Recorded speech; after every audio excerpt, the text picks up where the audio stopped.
একজন নমরুদ, একজন ফেরাউন, একজন কারুন, আরেকজন মুনাফিক সর্দার আব্দুল্লাহ ইবনে উবাই, চারটাকে এক পাত্রে গোলালে একটা শেখ হাসিনা তৈরি হয়।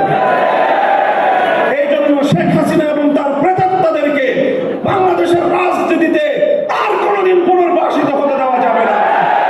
যে কোনো মূল্যে সেটাকে রুখে দাঁড়াতে হবে আমাদেরকে। আগামীর বাংলাদেশ দেশপ্রেমিক বাংলাদেশী জনতার হাতে পরিচালিত হবে।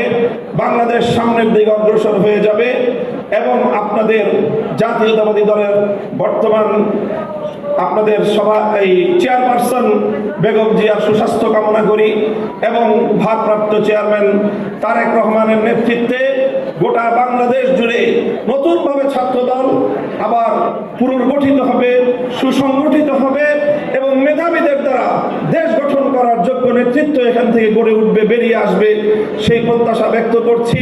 এই জন্য বিশেষভাবে জনাব তারেক রহমান সাহেবকে আমি অভিনন্দন জানাই, ধন্যবাদ জানাই এবং আমি এই প্রত্যাশা ব্যক্ত করি যে আগামী দিনে দেশ গঠনে বিশেষ করে ধর্মীয় বিষয়ে আমাদের এক্সপার্টিস আছে।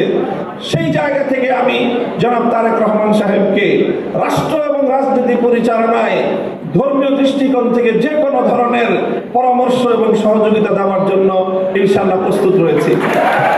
এই পয়গাম আমি আজকের মঞ্চ থেকে জাতীয়তাবাদী ছাত্র দলের পক্ষ থেকে তাদের অভিভাবক, বাংলাদেশ জাতীয়তাবাদী দলের অভিভাবক এবং তাদের মূল নেতা, আগামী দিনে তাদের কাণ্ডারি ভারপ্রাপ্ত চেয়ারম্যান জনাব তারেক রহমান সাহেবকে দিয়ে এবং আপনাদের সকলের সর্বাঙ্গীন সাফল্য কামনা করে সকল প্রতিযোগীদেরকে ধন্যবাদ জানিয়ে বক্তব্য শেষ করলাম। আসসালামু আলাইকুম ওয়া রাহমাতুল্লাহ।